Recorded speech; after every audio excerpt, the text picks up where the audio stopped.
Hello, welcome back or welcome. Today, by one of your requests, we're going to talk about the rule of thirds in fashion and how to use it or not use it to add more visual interest to our outfits. Now, if you're a regular viewer on this channel, I know your expectations are very high and you're not just looking for the same old generic tips. And you know I always got you. So today we're not only going to cover the basics about the rule of thirds, but we're also going to talk about how this rule can be applied in different ways depending on our body types. And while I was doing my research, I actually came across a realization about the rule of thirds as it might relate to Kibbe. So if you want to learn more about how you can improve the way you use the rule of thirds to specifically fit your body type, make sure to keep watching.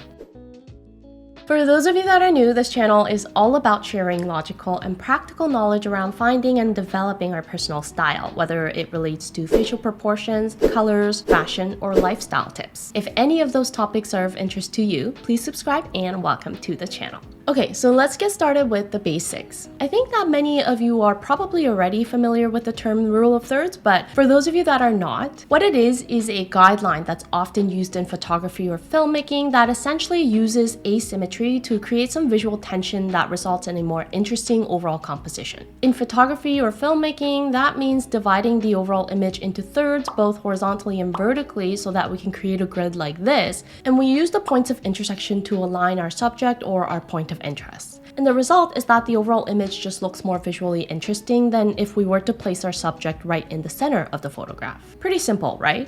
And in fashion, the rule of thirds is even simpler because all we're doing essentially is dividing our outfit or our body into thirds, not with vertical lines, but just with horizontal lines. And we can use these imaginary thirds as a guideline to tweak the proportions of our outfits and add more visual appeal to the overall look. That means if we're wearing a separate top with long bottoms, for example, instead of splitting our outfit right in half into a 1-to-1 ratio, we can either tuck in our shirt or tie it up so that a 1-to-2 ratio can be created between the top and the bottoms. And the same guidelines can apply to dresses or pairing our tops with shorts or a skirt. For dresses, if we're wearing a maxi dress, adding some waist definition using a belt can easily create that 1-to-2 ratio. And the fun part of this is that the ratios not only apply to the proportions of the outfits or the pieces that we're wearing, but it can also apply to our entire body as well. So with something like a knee-length dress, for example, the length of the dress already creates that 2-to-1 ratio against the length of the legs from the knees down to the feet. And then with shorts or skirts, we can either create a 1-to-1-to-1 ratio, or we can also create a 1-to-2 or a 2-to-1 ratio between the top and the bottoms. So that's basically how the rule of thirds is used in styling our outfits. And once we understand the basics of how to apply these guidelines, we can also start adding in layers to create even more visual interest. In this outfit, for example, I've already got the 1-to-2 ratio with the shirt and the pants, but by adding a knee-length jacket, I'm also adding a 2-to-1 ratio between the jacket and my legs. And by rolling up the sleeves, there's also a 1-to-2 ratio created between the length of the rolled up sleeves versus the length of the jacket. So there's really so many ways we can play around with the rule of thirds and incorporate it not only to the overall proportions of the body, but also into smaller sections within the outfit to make the overall composition more and more interesting. Just like with photography or filmmaking, fashion is a form of visual art as well, and the proportional composition of the outfit is a big part of adding more visual appeal. So in that sense, the rule of thirds is such a simple yet powerful tool that we can all incorporate to improve our outfits and the overall presentation of them. But like I said, there's more to this rule than just the generic guidelines, so let's move on to the more exciting part of the topic, which is how do we personalize this general rule to fit our own body types? Well, as we've just talked about, the general guideline for using the rule of thirds is creating either a 1-to-2 ratio or a 2-to-1 ratio.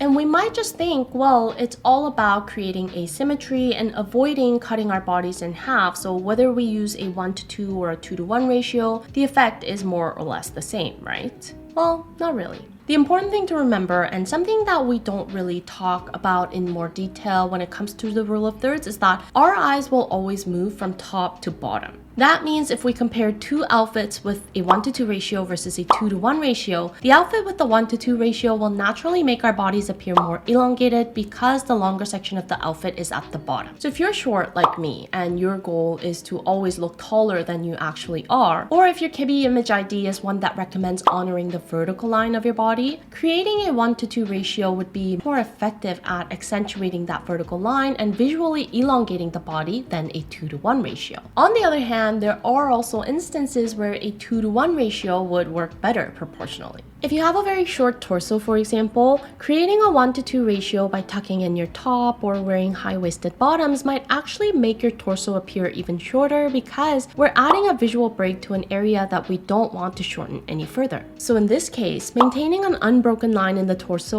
area and sticking with a 2:1 ratio might be a more suitable option. But if you're just following the rule of thirds without considering these types of visual effects, there is still visual interest added to the outfit itself, but you might actually be choosing less effective ways to incorporate this guideline that benefits your specific body type. So this is actually where I had a realization about the rule of thirds as it might relate to Kibbe. In Kibbe terms, as many of you are already aware, the term vertical seems to have a lot of different interpretations. Some people say that it's about how tall you look or how long your limbs are, but the most technical definition is the silhouette from our shoulders to our knees and how long or straight that silhouette appears. Now, if the distance between our shoulders and our knees is long, it's one of two cases. The first case is if you're a certain height and over, then your body is just longer in general, and therefore the distance between your shoulders and your knees is also generally longer. But the second case has more to do with the ratios and the proportions of the body. You could have a long torso that elongates the distance between the shoulders and the knees, or it could be that the length of your shins is shorter compared to the length of your thighs. Either way, if you fall into this second case of having vertical in Kibbe terms, the position of your kneecaps are located lower within your body proportionally. And the thing about the length of our shins when we're talking about the visual proportions of the body is that when we have short shins, the length of our legs can actually appear shorter altogether. The reason why wearing heels makes our legs appear longer is not only because of the extra height that's added, but it's specifically because that extra height is added to the bottom half of our legs below our knees, and it lengthens our shins visually and alters the overall proportions of our legs. If we compare these two images, the right image where the length of the shins is elongated makes the overall length of the legs appear longer.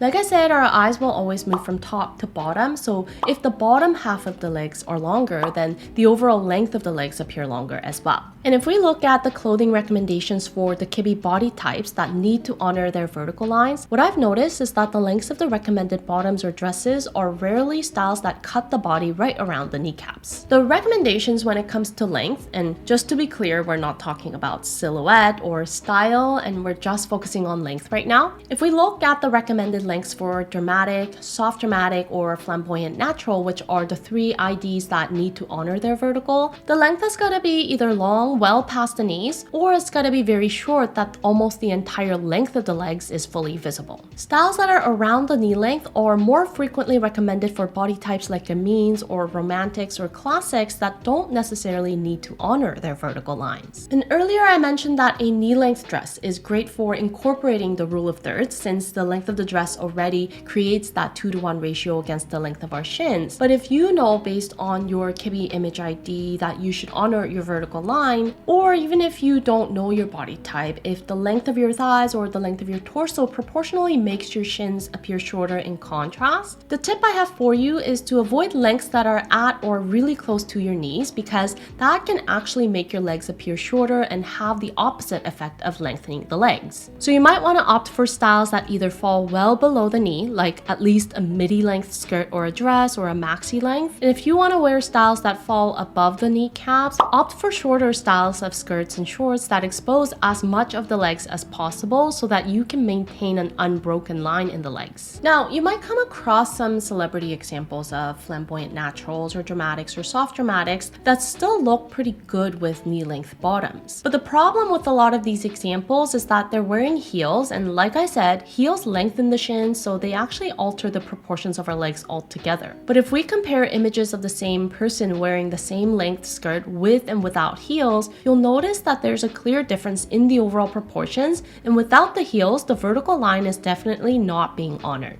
With that said, if you already have a knee-length dress like this, one way to enhance the vertical line and make the dress work for your proportions is to wear it with heels so that you can add that extra length to the lower half of your legs visually. Or accessories like over-the-knee boots are also a great way to create an illusion of longer legs by covering your kneecaps completely and elongating the bottom half of your legs. So even if the rule of thirds can be a pretty general and universal guideline that we can all make great use of, depending on our body types or depending on the proportional effects that we're trying to create, how we incorporate the guidelines can vary. And even if you didn't realize it before, you might have already developed a preference towards one way of using the rule over another. One thing I don't like about the rule of thirds though is its name. Because it's called a rule, it kind of makes us feel like it's something that we have to follow at all times. And while I think that incorporating it as a guideline can definitely make the overall outfit appear more polished, there are also tons of styles and outfit combinations that don't incorporate the rule of thirds but still look pretty fabulous. Like I said, incorporating the rule of thirds elevates an outfit and makes it appear more polished, but on the other hand, outfits with a 1-to-1 ratio have a more relaxed feel to them that some people might actually prefer. So naturally, I think the next question then becomes, how do we disregard this rule and still make the outfit look fabulous and not frumpy? And there's a couple of ways we can still achieve more visual interest in an outfit without incorporating the rule of thirds, one of which is to play with the proportions in size. That means if you're wearing a boxy top, then you might want to go for slimmer bottoms, or if you're wearing baggy jeans, choose a more form-fitting top to balance out the proportions, etc. And I think this is such an easy way to bring that additional visual interest and balance to our outfits without making them feel dated or too done up or down. Another way to add more visual interest to an outfit without incorporating the rule of thirds is to play around with different textures or patterns. So if an outfit feels boring and you can't really play around with proportions all that much, adding some interesting textures or patterns with the outerwear or accessories can make the overall look a little more exciting. Obviously, if we know our Kibbe ID or our color season or contrast level that's suitable for us, that knowledge will help us decide which level of details and textures or patterns we can tolerate and incorporate into our outfits as well. I remember there was a TikTok trend a while ago about how to make an outfit look more interesting, and it was about using at least one of color, shape, or texture. And I think proportions can also be a really good one to add to that list. But whether it's with color, shape, texture, or proportions, it's not only about using these elements, but it's more about how we use them to fit our bodies and our needs. So if you haven't been paying attention to these elements before, I hope this video gives you a chance to reflect not only on whether you've been utilizing any of these guidelines, but also whether there's a certain pattern of how you've been incorporating them, and if those patterns can tell you something about your own body type or preferences that you didn't notice before. I'll see you in my next video, and until then, stay unique and stay gorgeous.